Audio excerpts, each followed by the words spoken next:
এনসিপির জুলাই পদযাত্রা দিনাজপুরে পৌঁছেছে। সেখানকার খবর নিয়ে যুক্ত হয়েছেন সহকর্মী সুলতান মাহমুদ।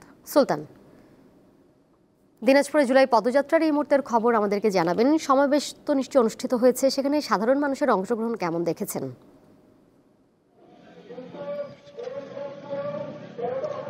দোলা, এখন থেকে প্রায় ৩ মিনিট আগে এই যে জুলাই আগস্টের যে পথযাত্রাটা সেটা ছিল, সেই দিনাজপুরের সার্কিট হাউসের সেখান থেকে শুরু করে দিনাজপুর ইনস্টিটিউট মাঠে এসে কিন্তু শেষ হয়েছে।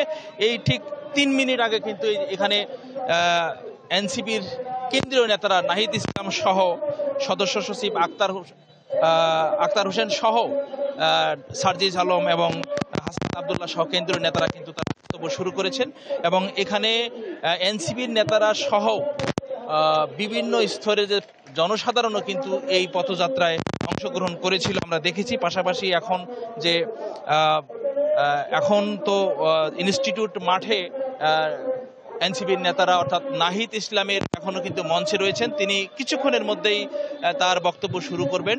তার বক্তব্য হয়তো দিক নির্দেশনামূলক বক্তব্য থাকবে এবং এই পরেই কিন্তু আসলে আমরা সাধারণ মানুষের সাথেও কিন্তু কথা বলেছিলাম। তারা বলেছে যে আগস্ট এবং জুলাই আগস্টের যে গণ অভ্যুত্থানের পরে নতুন বাংলাদেশ সৃষ্টি হয়েছে এবং সেই নতুন বাংলাদেশের কাছে তাদের যে প্রত্যাশা সেটি কিছু কিছু ক্ষেত্রে পূরণ হয়েছে, কিছু বেশিরভাগ ক্ষেত্রে কিন্তু পূরণ এখনো হয়নি। সেই দাবিটি তারা করেছে এবং সাধারণ মানুষ এই এনসিপির বা গণ অভ্যুত্থান নেতৃত্ব দানকারীদের নেতাকর্মীরা বা কেন্দ্রীয় নেতারা এসেছিলেন, তাদের সাথে কিন্তু অনেকেই ছবি তুলেছেন, কেউ কেউ তাদের সাথে সৌজন্য সাক্ষাৎ করেছেন।